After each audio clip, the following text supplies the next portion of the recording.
Imogen Ashby folded the letter so carefully that no one watching would have known her hands were shaking. The paper made no sound. The room made no sound. And her husband, seated 3 feet away at his own desk, did not look up. That was the thing about a room full of 2 people, where only one of them was actually present.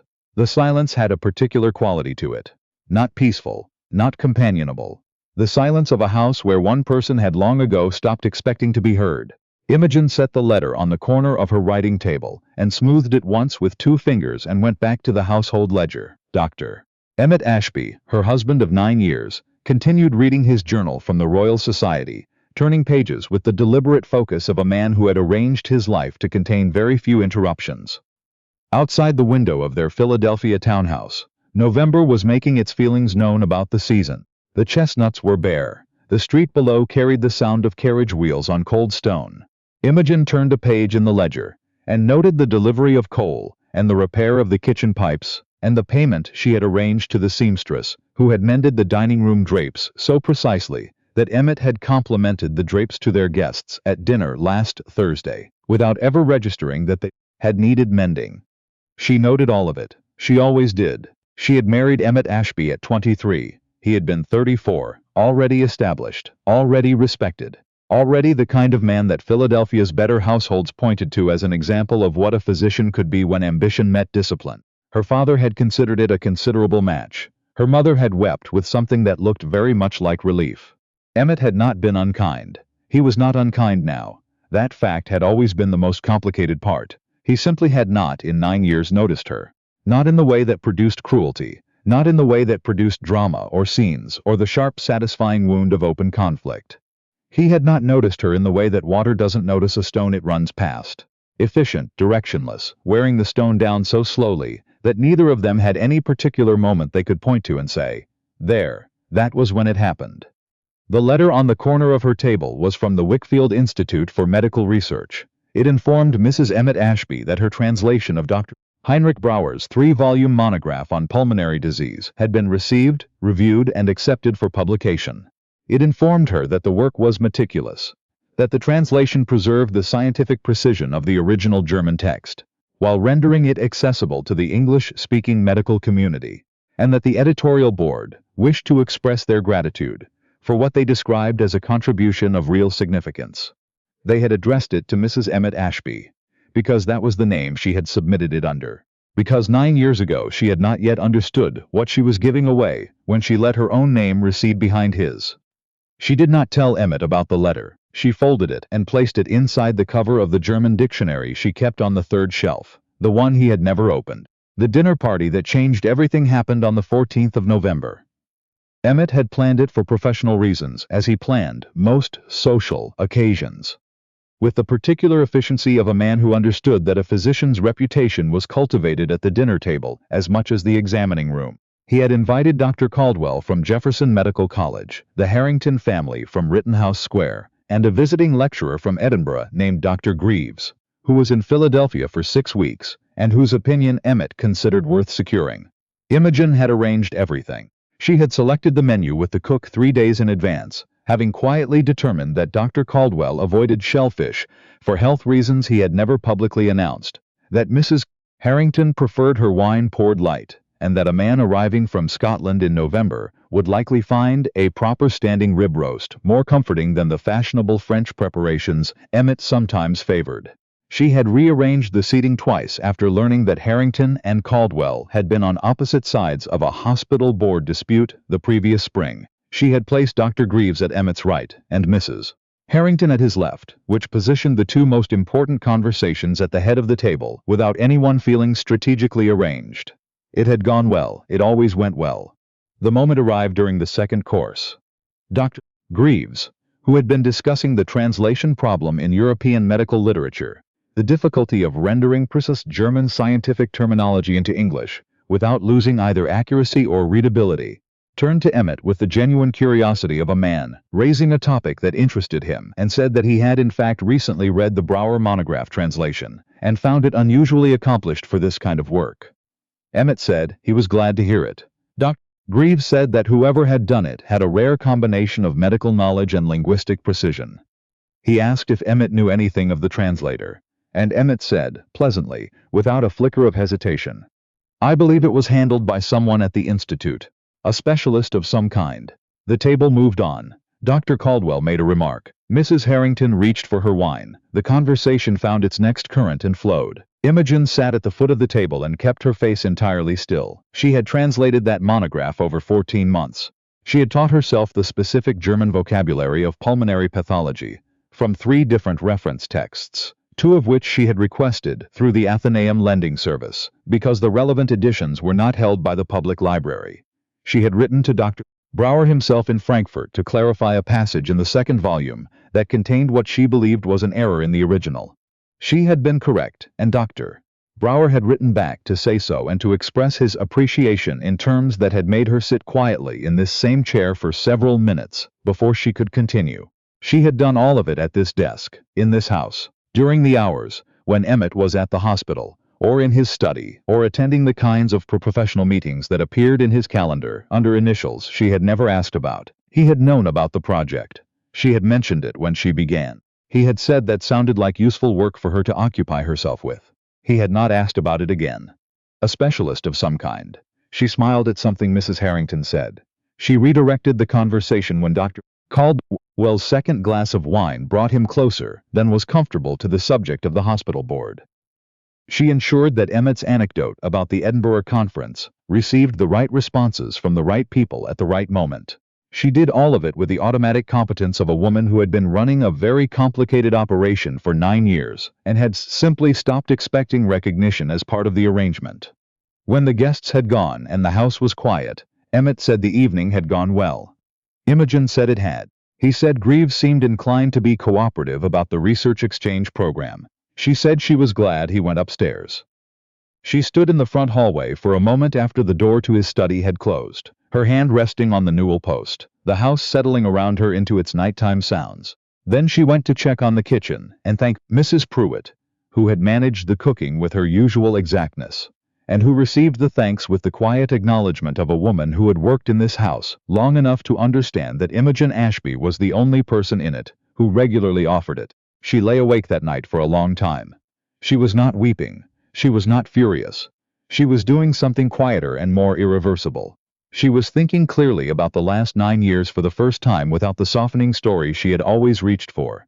She had been telling herself that this was simply the nature of Emmett's work, that a man absorbed in medicine could not be expected to attend to domestic details, that her intelligence and education were well used in supporting a household of this kind, that she had security and position and a library of her own and more latitude than many women of her acquaintance, and that these things were sufficient. She had told herself this so often that she had almost stopped hearing it as a story. Almost. A specialist of some kind. She got up at 1:30. She dressed by lamplight, practically warmly. She went to the 3rd shelf and removed the German dictionary and took the letter from Wickfield inside it. She collected her correspondence. Letters from her sister in Boston, from a classmate from Miss Porter's, who had gone to work at a publishing house in New York, from a woman named Dr. Augusta Fenwick, who ran a small educational quarterly, and who had been corresponding with Imogen for 3 years, about the problem of women in scientific translation work. She took her personal financial record, the small bound ledger, where she tracked the household accounts with the precision that had kept the Ashby finances in better order than Emmett knew, or had ever needed to ask about. She took the manuscript she had been working on for 6 months, a translation of a French text on women's physiological education that she had not mentioned to Emmett because she had understood without examining the understanding that he would find it unseemly. She took 2 dresses and her winter coat, and the brooch that had been her grandmother's, and the notebook where she kept her reference notes in 4 languages, and the address of her classmate Lydia Marsh, in New York, who had said 2 years ago in a letter that if Imogen ever needed somewhere to be for a while, the offer stood, and who had meant it. She paused once at the writing table. There was a framed photograph taken in the first year of the marriage, the formal kind, commissioned portrait, both of them composed and correct. She was 23 in it, and already holding her smile with the particular care of someone who had learned to manage her own face in public. She left it where it was and sat down and wrote the letter. It was not long. She had not planned it over years the way she had not planned many things in this marriage. But when she sat down, she found she knew exactly what to say. I have managed this household and my own work within it with everything I had. I am not leaving in anger. I am leaving because I have been invisible here in ways that are not your fault, and are not my fault, and are simply no longer something I am willing to continue. The household accounts are in order. Mrs. Pruitt knows everything she needs to know. I will write to you when I am settled. She did not sign it, your wife. She signed it, Imogen. She placed it on his breakfast tray, propped against the coffee pot where Mrs. Pruitt would find it in the morning, and understand enough not to disturb him until it was too late to do anything practical about. The house was dark except for the lamp she kept burning in the front hall, which she had arranged years ago because she disliked coming downstairs in full darkness, and which no one had ever commented on or asked about. She let herself out the back and walked through the alley to Walnut Street, and from there to the station. The train north left at 5:40. Emmett read the letter standing at his breakfast table at 7:15. He read it once, then looked at the back of the paper, then set it down and poured his coffee. He spent approximately 4 minutes concluding that she had gone to her sister in Boston. Imogen visited her sister periodically. The phrasing was strange, but Imogen had always written with a certain deliberate precision that could read as more dramatic than the situation warranted. He had a consultation at 9 and rounds after that. He would send a message to Boston in the afternoon. He sent the message the following morning, after a dinner that had somehow been served incorrectly to no one in particular, and yet had been wrong in 6 different ways. He could not precisely articulate. And after he had gone to his study to find a particular letter, and discovered that the filing system he had relied on without examining for 9 years was a system he did not know how to navigate without Imogen's index. The reply from Boston came in 3 days. Imogen's sister Catherine wrote back 6 words. She is not here, she is well. Emmett stood in his front hallway and read those words twice. He sent for his oldest friend, a lawyer named Frederick Crane, who had the careful manner of a man accustomed to delivering information to people who were not yet ready to receive it. Frederick came that evening. He sat in the study and listened to Emmett explain the situation, with the controlled composure of a man who believed controlled composure was always the appropriate register. She left, Emmett said. She left me a letter that I found somewhat unclear in its meaning, and now she is not in Boston, and I need to locate her. Frederick said nothing for a moment. She wrote you a letter, he said. Yes, somewhat dramatic. What did it say, Emmett? Emmett handed it to him. Frederick read it. Something behind his expression did not change, but something behind his eyes did. He set the letter on the desk very carefully. She said she was invisible here, Frederick said. She said a number of things. She said she had been invisible here, in this house, for 9 years. Frederick looked at him steadily. Do you understand what that means? I understand that she chose to leave, rather than to speak to me directly about whatever difficulty she was experiencing. Frederick was quiet for long enough that the quiet became its own statement. What? Emmett said. I am trying to determine whether to say this in a way that will actually reach you, or simply in the way that's easiest for me to say. Say it directly. All right. Frederick leaned forward slightly. 2 weeks ago at your dinner party, Dr. Greaves mentioned the Brower translation and asked who had done it, and you told him it had been handled by a specialist at the Institute. Emmett's jaw shifted. It was a reasonable inference. I did not know the specific. Imogen translated that text, Emmett. 14 months. She did it in this house, at that desk, while you were at the hospital. She wrote to the author in Germany. She taught herself an entire specialized vocabulary. The letter of acceptance from Wickfield is presumably somewhere in this house if you can find it without the filing system. The room was quiet. I didn't know she had submitted it, Emmett said. No, you didn't. And she knew you didn't know, which is a different problem. Frederick stood. She didn't leave because of one dinner. She left because that dinner confirmed something she'd been carrying for 9 years. That her work, her intelligence, her capability, all of it, existed in this household as background detail. Useful, reliable, attributable to someone else, or to no one in particular. He picked up his hat. She didn't leave because you were cruel to her. She left because the kindest version of invisibility is still invisibility, and she has finally decided she would rather be seen somewhere else than unseen in a very comfortable house. He paused at the door. I'll make some inquiries because you're going to ask me to, but think seriously about what you intend to do when you find her, Emmett. Because if you arrive expecting her to come home and take up where she left off, you are going to lose her entirely, and that will be an accurate outcome. He left. Emmett sat in his study for a long time. Outside the windows, the November street was doing its ordinary work. Horses, lamplighters beginning their rounds. The sound of a city that did not know or care that something had broken in this house. He began discovering the content of the word manage within 4 days. On the first day, a patient inquiry arrived regarding a bill that Imogen had been handling through a correspondence arrangement with his billing office that he had not known existed. On the second day, Dr. Caldwell's secretary sent a note regarding the confirmation of a luncheon that apparently Imogen had been coordinating with 3 separate parties, all of whom had different constraints, and which now existed in a state of unresolved uncertainty. On the third day, the household accounts, which Emmett had understood to be in general good order, revealed themselves to require a level of active attention that he had apparently been receiving without awareness. On the fourth day, he overheard Mrs. Pruitt speaking quietly in the kitchen with the girl who came to clean on Thursdays. "She's not coming back," Mrs. Pruitt said. "Not from this." "How do you know?" "Because I know the difference between a woman going on a visit and a woman going." And she thanked me. The night she left, she came back to the kitchen and thanked me and shook my hand. She never shook my hand before. A pause. "That's a woman saying goodbye." Emmett walked past the kitchen doorway without acknowledging he had heard.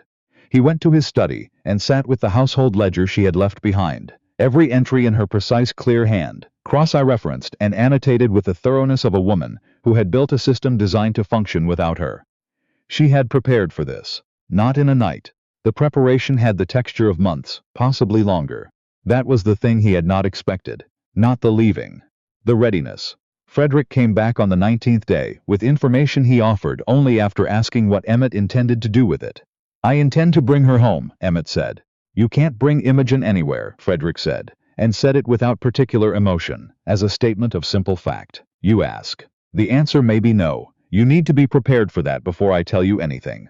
Emmett said nothing. "She's in New York," Frederick said finally. "She's been staying with a friend, another woman, someone from her school years. She's been working. Formally." He paused. "She's been translating for 3 different medical publishers simultaneously. She has apparently acquired something of a reputation in the past 3 weeks."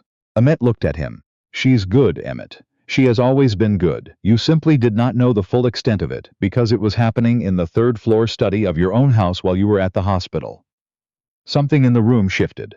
"She refused to see me," Frederick said. "Politely. She sent word through her friend that she was not receiving visitors from the Ashby household." The friend delivered the message with the complete composure of someone who had been given those instructions and was entirely prepared to honor them. Emmett said, "She has someone speaking for her. She has someone standing beside her. There is a difference." Frederick stood. "And Emmett, she is not waiting. She is not staying still expecting you to find her. She is building something and it is going faster than you would think. If you go to her expecting to retrieve a woman who is ready to be retrieved, you will have badly misread the situation." After Frederick left, Emmett sat at his desk for a long time. He was not a man who sat still by inclination. He moved through his days with the purposeful efficiency of someone who had trained himself to regard standing still as waste. But he sat still now, because movement felt dishonest when what he needed to do was think.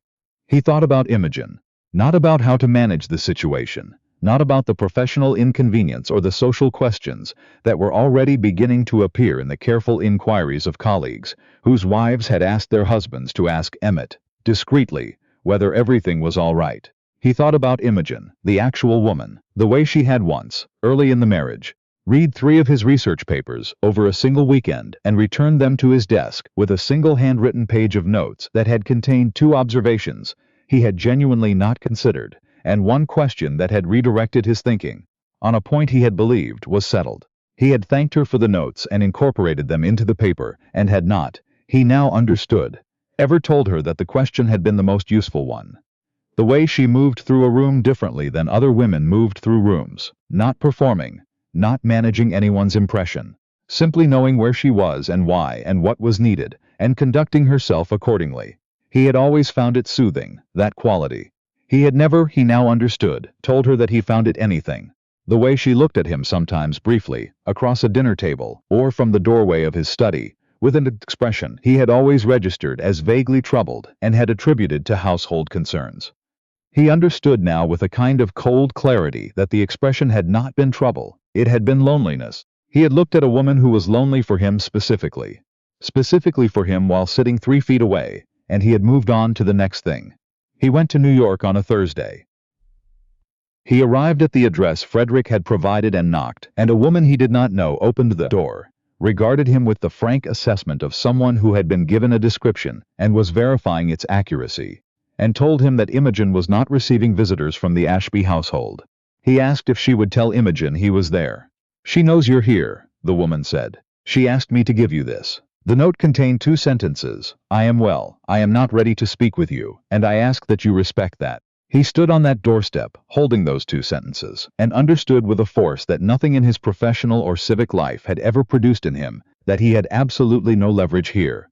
He was a physician of some standing in Philadelphia. He was standing outside a brownstone in Lower Manhattan, holding a note from a woman who had decided, with characteristic precision and composure, that she was not yet ready to see him, and there was nothing at all he could do to change that. He wrote to her the following morning. He had written and discarded 4 versions. Every version longer than 3 sentences had turned into a man making a case, and he had finally understood, sitting at the desk in his borrowed rooms, that there was no case to make. There was only a wrong to acknowledge, and acknowledging it was not the same as explaining it, and he was going to have to be very careful about the difference. "I am not here to ask you to come home. I am here because I owe you something I am not certain I know how to offer. If you are willing to indicate a time and a place, I will be there." The reply came 2 days later in Imogen's handwriting on plain paper. "There is a public lecture at the Cooper Union on Wednesday evening. Dr. Fenwick speaks on the place of women in scientific translation work. I will be attending. I will not be attending with you. I will not prevent you from attending the same public event." He read it 3 times. It was not an invitation. It was Imogen operating with her characteristic exactness, leaving a door unlocked while making clear she had not opened it. He wrote back 1 word: Wednesday. He arrived early and found a seat near the back. The hall filled. Dr. Fenwick began. Imogen arrived 10 minutes into the lecture with another woman, someone Emmett didn't recognize, mid-30s, who carried herself with the self-possession of someone who had been through something that had clarified her. They found seats near the front, and Imogen removed her coat and opened her notebook, and did not look toward the back of the room. Emmett watched her for an hour. He had been married to her for 9 years, and he watched her now, the way you watch someone you are encountering for the first time. She asked a question during the lecture. It was specific and sharp, and better framed than any of the questions the other attendees had asked, and Dr. Fenwick answered it with the slightly startled attention of someone encountering a mind more prepared than she had anticipated. The woman beside Imogen touched her arm briefly, proud. Imogen smiled, the small, private smile of someone who did not need the approval, but was genuinely glad for it. It was not the smile she had worn at the dinner table the night of Greaves's visit. That smile had been a door closing. This one simply belonged to her. Afterward, in the shuffle of people collecting their things, Imogen turned. She had known he was there. She always knew where everyone was in a room. She stood and waited while the crowd thinned, and when it had, he walked to her. They stood a few feet apart. "Imogen," he said. Emmett, not cold, not warm. The careful neutrality of someone who had decided to take this one exchange at a time. "You look well," he said. He meant it in a way that surprised him, because she did look well. Not in the managed way of a woman maintaining appearances, but in the way of a person who has found the temperature of her own life and settled into it. "I am well," she said. Dr. Fenwick's position on institutional support for women translators is more conservative than I would like, but the audience received it better than I expected. She said it the way she always said things, not performing expertise, simply possessing it. He had heard her speak this way for 9 years, and had he now understood, been hearing it as background sound. "I wrote to you," he said. "I said I owed you something. You did. I still do." He held her gaze. "I find that every time I try to form it into words I begin with myself, which seems to be exactly the problem." Imogen was very still. "Every version starts with my explanation," he said. "My not knowing, my not understanding. And that is the arrangement that caused this, isn't it? Everything organized around what I needed to know and see, and you arranging it so well that I never had to ask." The room was nearly empty. The woman who had come with Imogen stood near the door. Imogen looked at him for a long moment. "What are you asking, Emmett?" "I am asking if you will allow me to call on you. Not to argue anything, not to persuade you. I have a list of things I need to say that are not arguments, and I want to say them to your face." He paused. "And then whatever you decide, I will accept." Imogen said nothing for a moment. "I do not think your regret is the same thing as my safety," she said. The words went into him like a key turning. He stood with them. He did not immediately argue or explain or reframe. He just stood with them, and she watched him do it, and the fact that he didn't flinch away registered somewhere in her expression as information rather than victory. "No," he said finally. "It isn't. You're right." She looked at him for another moment. "I walk in Washington Square on Friday mornings," she said, 9 to 10. "I am not inviting you. I am telling you where I am." She collected her notebook and her coat and went to the woman at the door, and they left together. Emmett stood in the emptied lecture hall for a considerable time. "I do not think your regret is the same thing as my safety." He turned it in his mind, not as a wound but as a truth, the kind you cannot successfully argue yourself out of, once you have actually heard it. He was in the park at 8:30 on Friday. He sat on a bench near the fountain, and was straightforwardly nervous, in a way he had not been since his first year at medical school. Emmett Ashby was not a man who experienced nervousness. He operated in rooms full of people with the power to assess and dismiss him, and did so with complete steadiness. He was nervous on a park bench at 8:30 on a November morning, and he found he had no interest in pretending otherwise. Imogen arrived at 9 exactly. She saw him immediately. She did not break her pace. She said to the woman beside her, "Give us a few minutes, Lydia." Lydia looked at Emmett with the frank regard of a woman conducting a private evaluation, apparently concluded something, and moved to a different part of the path. Imogen sat on the other end of the bench. Not close, not distant, measured. "You came," she said. "You told me where you'd be. I also told you it wasn't an invitation, I know." He looked at her. "I thought you'd probably expected me anyway." Something moved briefly in her face, almost not quite recognition. "Yes," she said. "I had." He drew a breath. "When Frederick told me you were translating for publishers in New York, he said you had acquired a reputation in 3 weeks. He said you were good." He paused, "and I realized that I had no right to be surprised. That I had watched you work in our own house for 9 years without calling it work, without calling it anything. I called it what you did with yourself. The way I'd say the clocks keep good time, not a contribution, just a fact about the house." Imogen was quiet. "At dinner," he said. When Greaves asked who had translated the Brower monograph, I said a specialist at the Institute, and I didn't know I was wrong. That is, I think, the worst part of it, Imogen. Not that I said it, that I said it without hesitation, as though the work that had been done in my own house by the person who sat across from me at every meal had not left enough impression on Mont to know it was hers. His voice had gone lower. He was not performing this. She would have known. "I have been trying to understand," he said, "how I became a person who did that, and I keep arriving at the same place. You managed everything so completely that I never had to try to see it, and I mistook the absence of difficulty for the absence of effort. And I dressed that up as gratitude and called it sufficient." Imogen turned and looked at him directly. "What do you want, Emmett?" He held her gaze.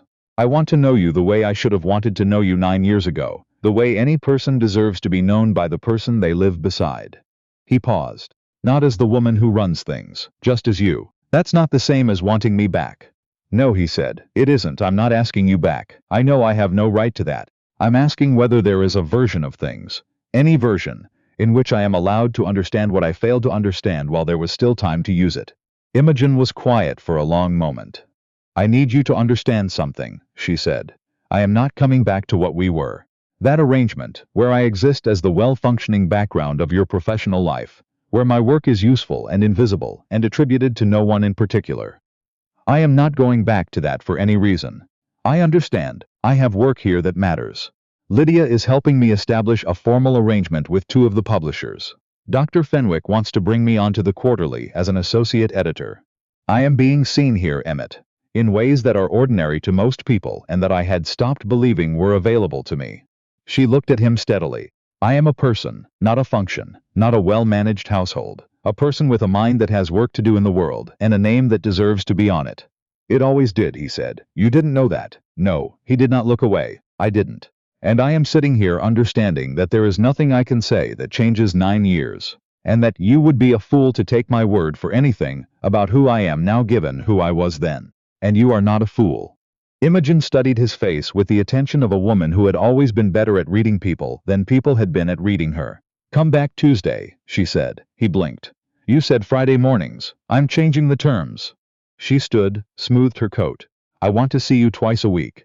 Tuesdays at the reading room at the Astor Library. Fridays here, same hour. Don't be late." "I won't be, and Emmett." She held his gaze one moment longer. "I am not promising you anything past the next conversation.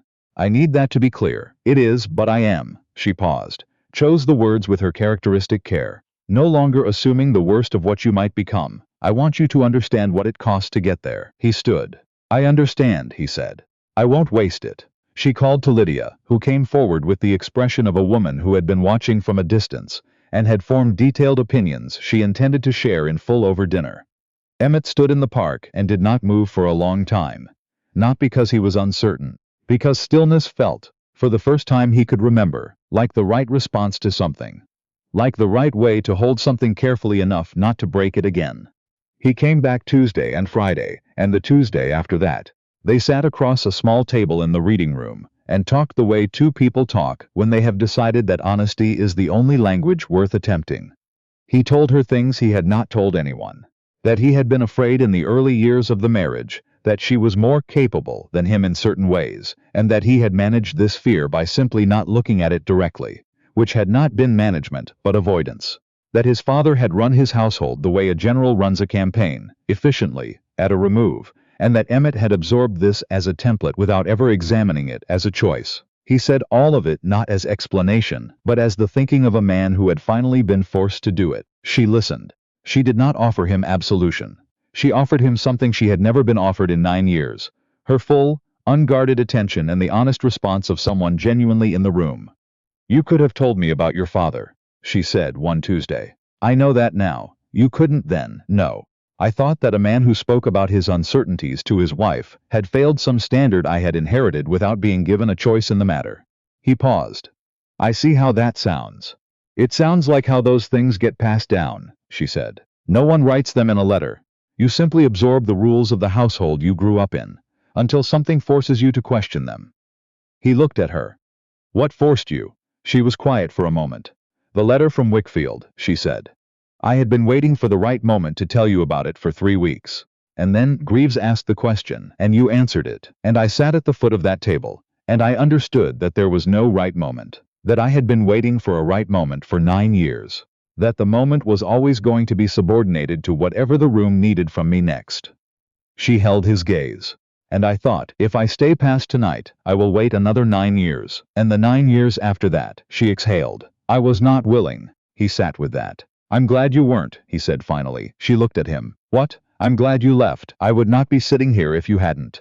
I would be in Philadelphia managing the committee calendar, and telling myself the house was in good order, and you would be disappearing 1 year at a time, and neither of us would have known it was happening.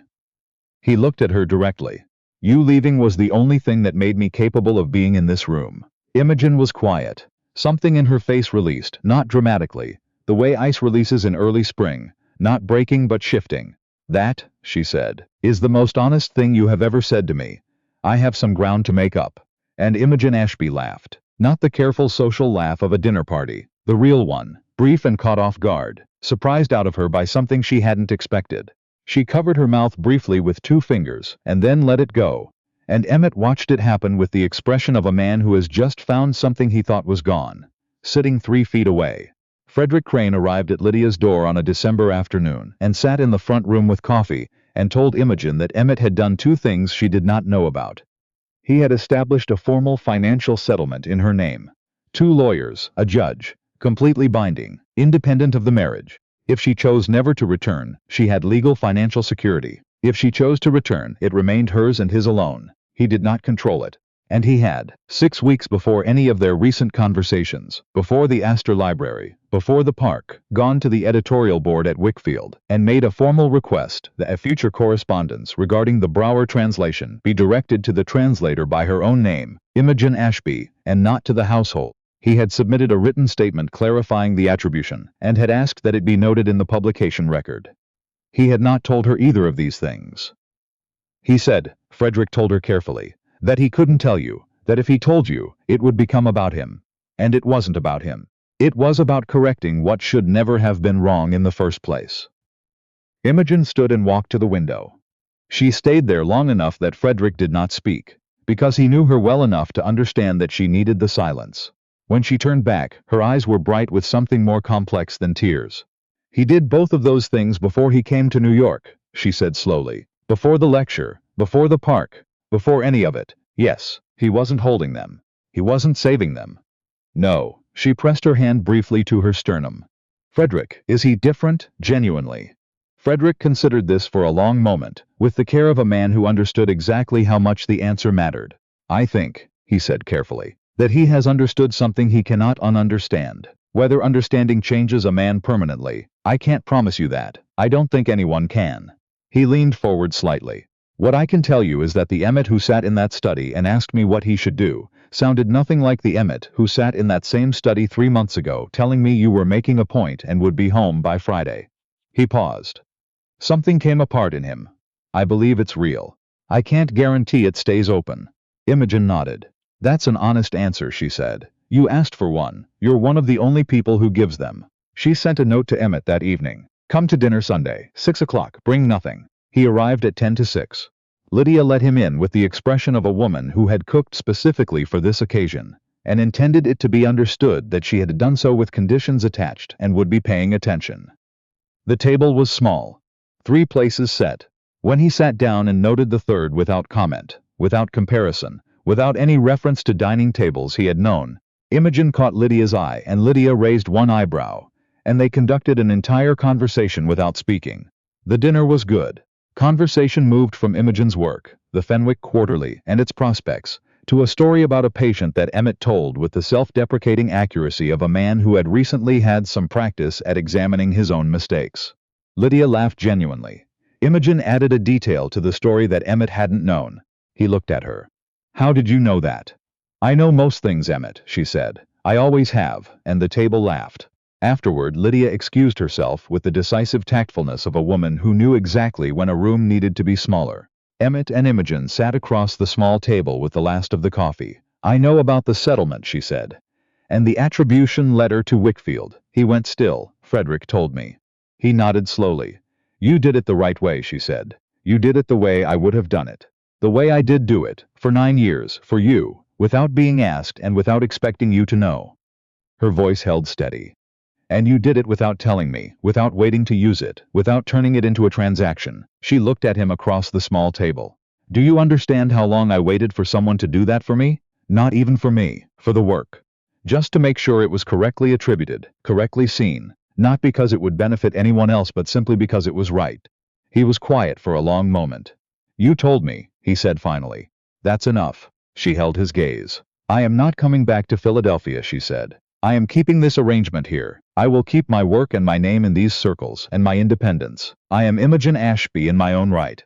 That does not change. I would not ask it to.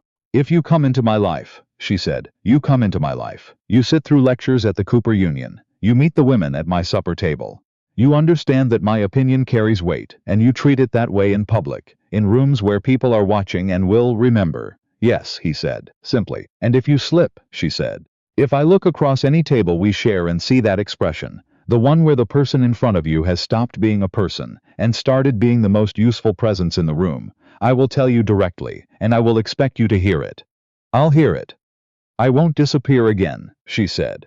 Not for comfort or for peace or for the appearance of a well-ordered life. If something is wrong, I will say it. You will have to be able to receive that. I'm learning how, he said.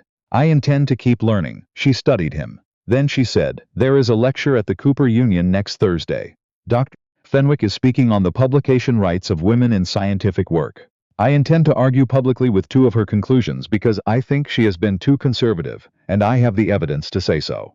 She paused. I would like you in the room. Something moved in his face. Careful. Warm. You want me there while you argue publicly with a respected colleague. I want you there, she said, because I want to look and see someone who is proud of me doing it. Not tolerating it, not managing his reaction, actually proud. She held his gaze. Can you do that? Yes, he said, without hesitation and without condition. She nodded once. Thursday then, 7 o'clock, don't be late. The Cooper Union that Thursday evening was full. Dr. Fenwick spoke well, and when she finished, the floor opened and Imogen raised her hand from the 4th row. She stood and made her argument clearly and specifically, citing 3 published papers and a statutory precedent she had identified in her research, and Dr. Fenwick listened and responded and conceded one point and challenged another, and the room had that quality it sometimes acquires when a conversation has exceeded what anyone politely expected. A man near the front leaned to his companion and asked, quietly but not quietly enough, who she was. Emmett Ashby, sitting 6 rows back, said without being asked, Mrs. Imogen Ashby. She's been doing the foundational translation work in German and French medical texts for the past decade. You won't find better in the city. The man turned, took in Emmett's expression, and nodded. Imogen, 4 rows forward, heard it. She did not turn immediately. She let it settle. Let it move through her the way something genuinely new moves. Through a person who has been waiting for it for a long time, without entirely believing it was coming. Then she turned her head just slightly, just enough. Emmett was looking at her. Not with the absent attention of a man responding to a sound. Not with the managed expression of a man maintaining appearances. With full, unperformed attention. The look of a man who saw the woman in front of him, and knew, without question, who she was. Imogen looked back at him across those 6 rows and she smiled. Not the smile she had worn at the foot of his dinner table in November. Not the composed, careful smile of 9 years of making everything work while remaining uncredited and unseen. This smile was different. It was the smile of a woman who had walked out of a comfortable house with one bag and her own name and the terrifying freedom of someone who had finally decided to stop accepting a life that required her to disappear. Who had found in a borrowed room in New York that she was not someone who needed to be retrieved or persuaded back into shape. She was someone who needed to be seen, and she had been. She turned back to Dr. Fenwick, raised her notes and continued the argument. She had work to do.